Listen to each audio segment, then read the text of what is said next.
Seguindo nossa pauta, o assunto agora será avanços e desafios das mulheres negras no mundo. Com vocês, ela que é economista, conselheira no Pacto de Promoção da Equidade Racial, vice-presidente de Impacto Social do iFood e que hoje entrega sua missão de embaixadora do 2º Fórum do Pacto das Pretas, a grande, a gigante, a potente Luana Ozemela.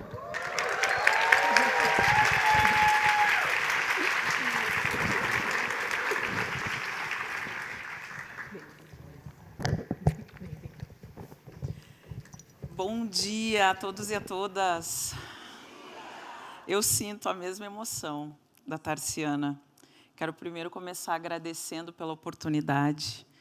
É uma honra ter servido como embaixadora nesse ano, tendo recebido o bastão da Rachel Maia e agora passando o bastão para a nossa querida, maravilhosa Luciana Barreto.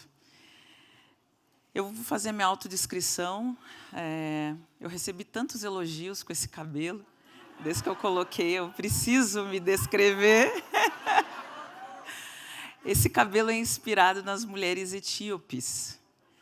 E no continente africano, a gente, porque eu sou casada com nigeriano, eu me considero tão africana quanto brasileira.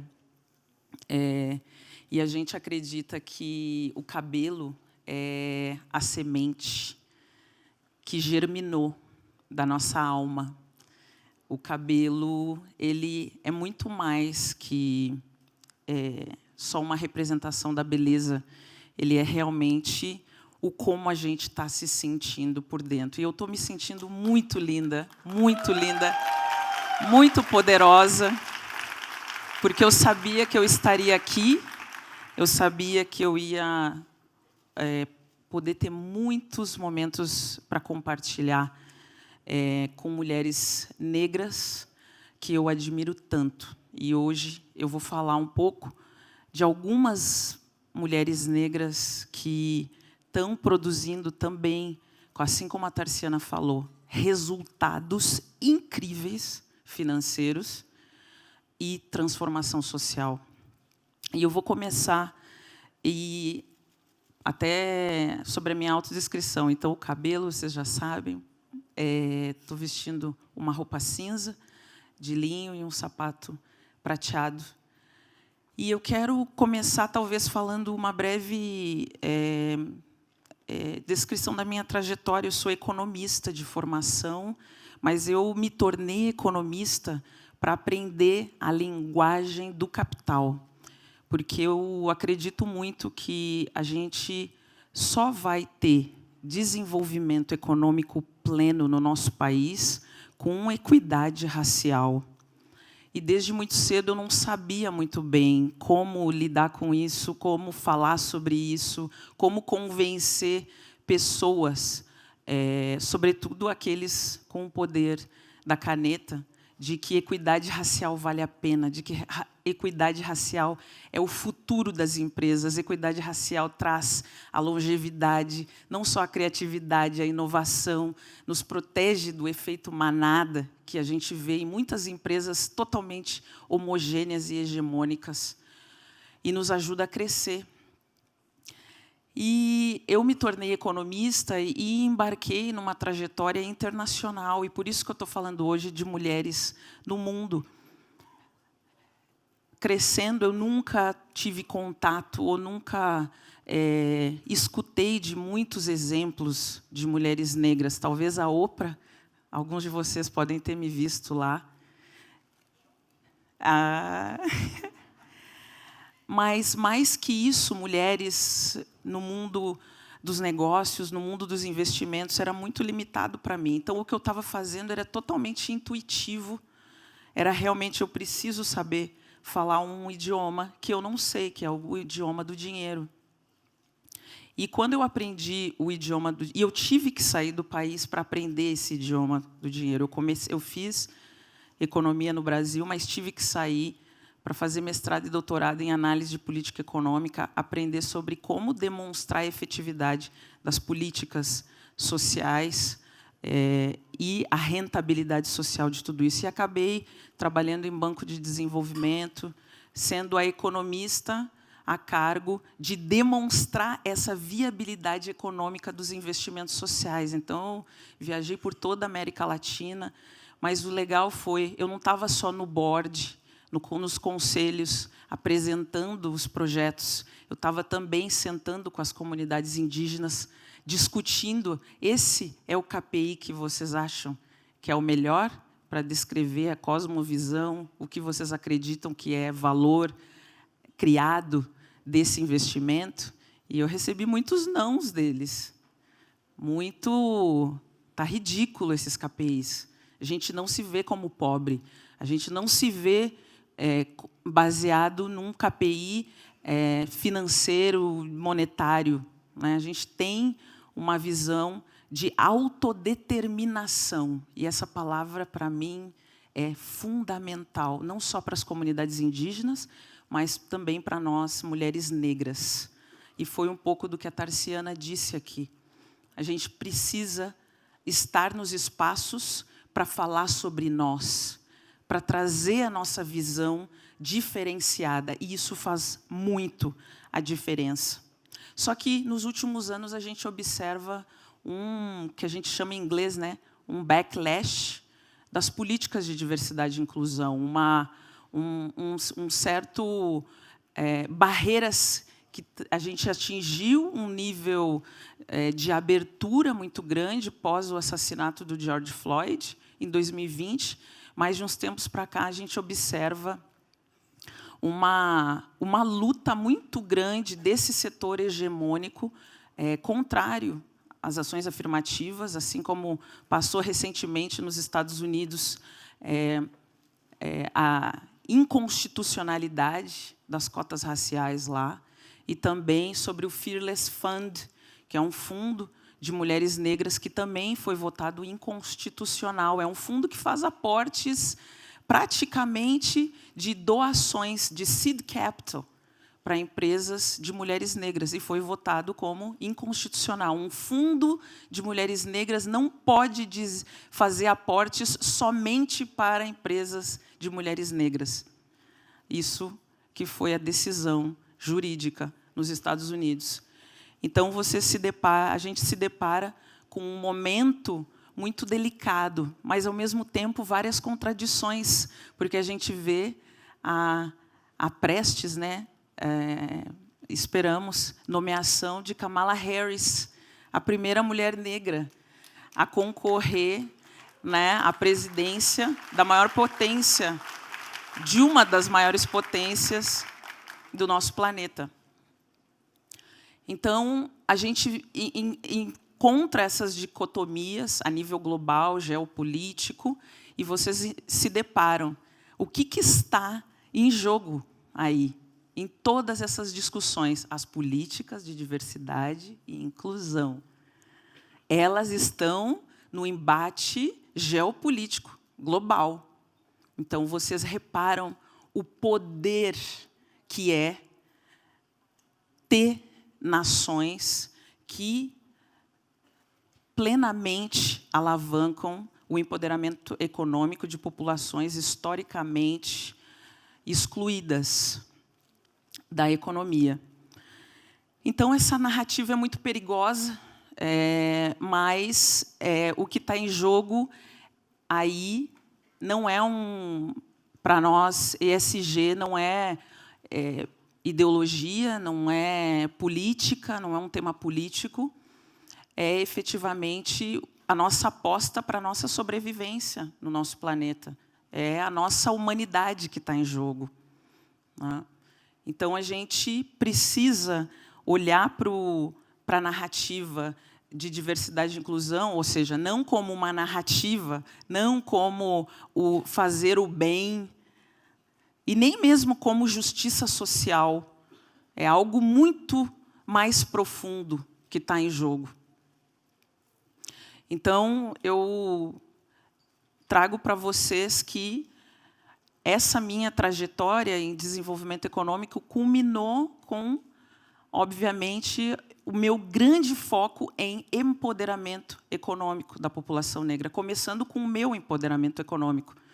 E o meu empoderamento econômico foi desde fazer uma grande aposta numa carreira de tecnologia, que me deu muitas oportunidades de sair do país e construir um portfólio de investimentos global.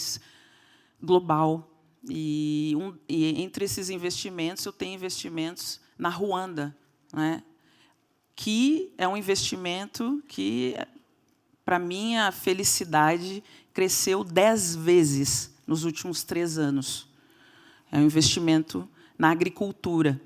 E por que a minha família, né, eu e a minha família, a gente decidiu investir no continente africano? Porque eu acredito muito nas conexões diaspóricas, para que a gente consiga alavancar o nosso capital.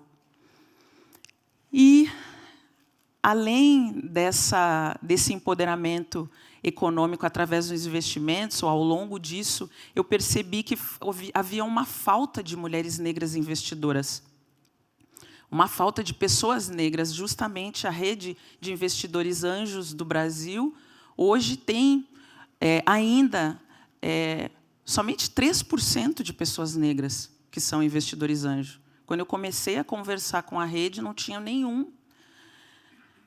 E eu acabei cofundando uma organização que se chama Blackwing, Black Women Investment Network, uma rede de mulheres negras que juntas investem. A gente fez um aporte, onde a gente alavancou o nosso capital com o capital de aliados brancos e homens negros.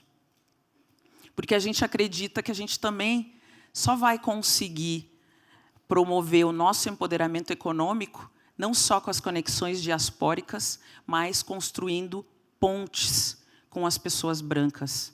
Eu acredito nisso. Eu não acredito num país dividido. Eu acredito num país onde a gente consiga efetivamente desenvolver em colaboração.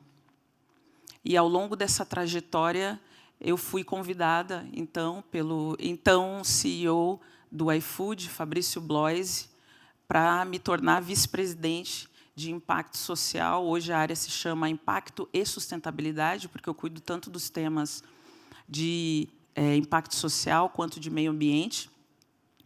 E, quando ele me convidou para trabalhar no iFood, ele disse assim: Luana, os primeiros 4 meses tu não vai ter responsabilidade nenhuma. E vocês podem imaginar a minha reação. Eu disse: como assim? Tu me quer como token?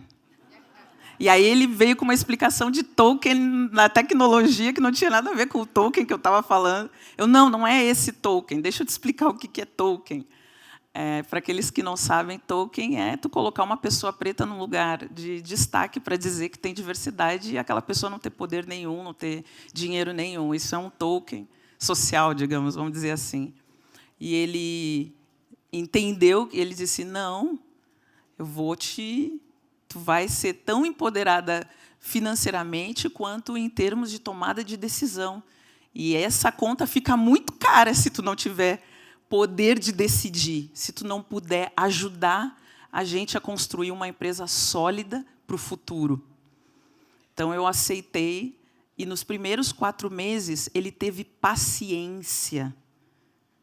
Paciência para que eu pudesse fazer um mergulho no iFood, porque o iFood é uma empresa complexa, com várias camadas. O ecossistema do iFood é um ecossistema que entrega 1 bilhão de pedidos ao ano.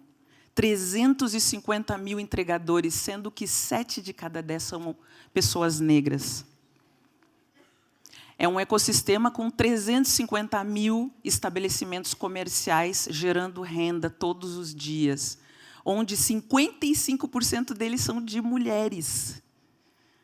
E eu disse: se eu conseguir fazer uma mudança social, de equidade racial e de gênero nesse ecossistema, isso vai ser o meu, sem dúvida, maior projeto de equidade racial, que eu sempre sonhei. Então, eu aceitei o desafio. mergulhei na operação e consegui conhecer os dilemas, os trade-offs, que muitas pessoas de fora não conseguem perceber, porque realmente existem camadas de complexidade. Mas o que aconteceu? Desde 2019, em termos de diversidade, o iFood passou de ter 28% de mulheres em cargos de liderança para hoje ter 46%.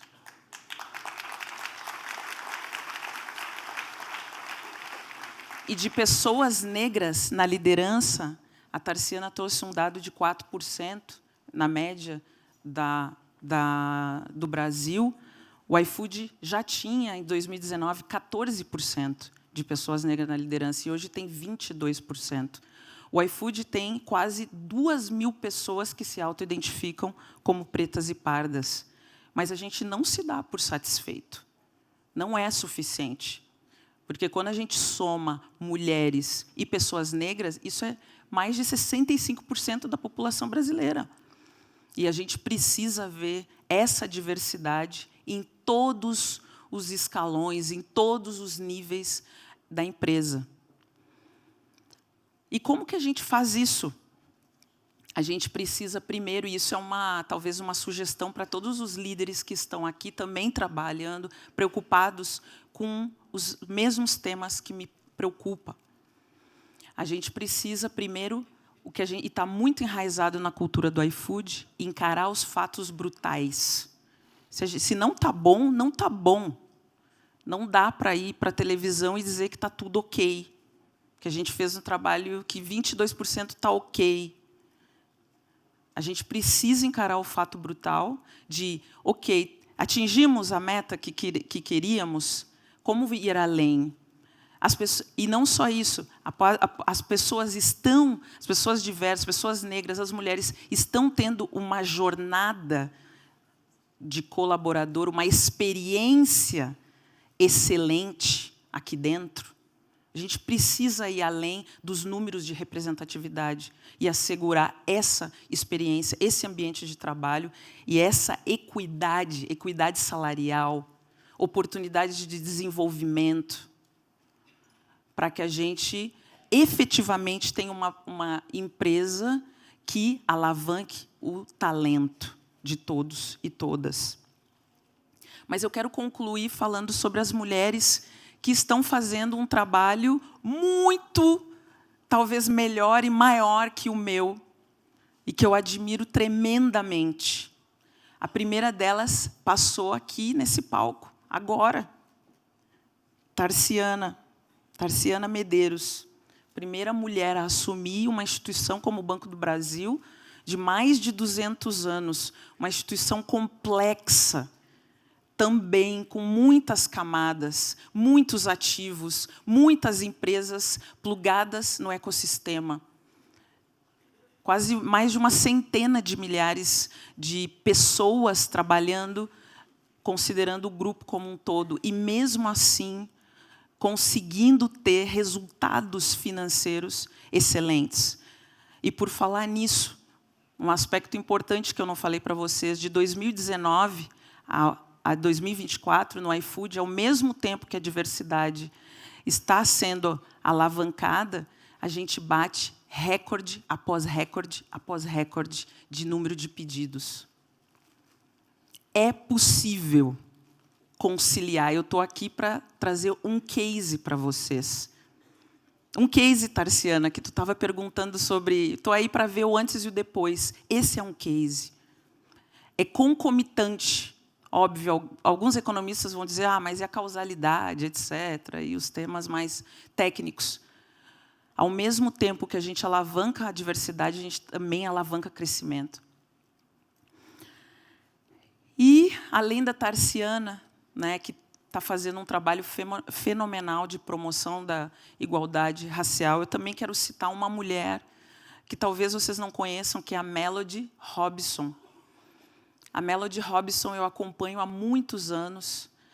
Ela é CEO da Ariel Ventures, que é a primeira gestora de ativos a ser de pessoas negras nos Estados Unidos. E hoje a Ariel comanda cerca de 15 bilhões de dólares em ativos sob gestão. Ela foi a primeira mulher negra também a sentar na presidência do conselho de uma empresa entre as S&P 500, das 500 maiores empresas dos Estados Unidos, e ela lançou um projeto chamado Project Black. Então, ela estava gerando valor e, ao mesmo tempo, preocupada e trabalhando arduamente pelas questões raciais. Sabe o que é o Project Black? Isso eu preciso falar para vocês. O Project Black, muita gente fala, supplier diversity, diversidade dos fornecedores, diversidade. Ela disse, se eu for esperar pela diversidade de fornecedores, vai levar 200 anos para eu conseguir ter a equidade racial que eu quero ver nos Estados Unidos. Sabe o que eu vou fazer? Eu vou criar um fundo de 1,5 bilhões de dólares para comprar empresas de pessoas brancas e colocar pessoas negras lá para comandar. E ela está fazendo isso. Esse é o Project Black. Ao mesmo tempo que ela está sentada no conselho da Starbucks e de tantas outras empresas, ela está pensando fora da caixa. E essa é a potência, esse é o dividendo que as mulheres negras, né, trazem para as empresas. E eu quero concluir com Phuthi Dabengwa, que é uma pessoa que eu admiro tanto. Quando eu fiz o convite para ela, Phuthi, eu preciso que tu esteja no Brasil em julho. Faz o quê? Menos um mês. Eu disse, Phuthi, tu precisa estar aqui em julho, porque é um evento muito importante. Estou passando o bastão. Ela, tá bom. Já estou reservando, já estou fazendo a reserva. Vocês sabem quem é a Phuthi? A Phuthi é a CEO da Naspers. Ela vai estar falando na parte da tarde. Ela é a primeira mulher negra presidindo uma empresa de capital aberto com market cap na casa dos 34 bilhões de dólares. Ou seja, ela comanda a maior empresa de capital aberto do continente africano. Ela está aqui.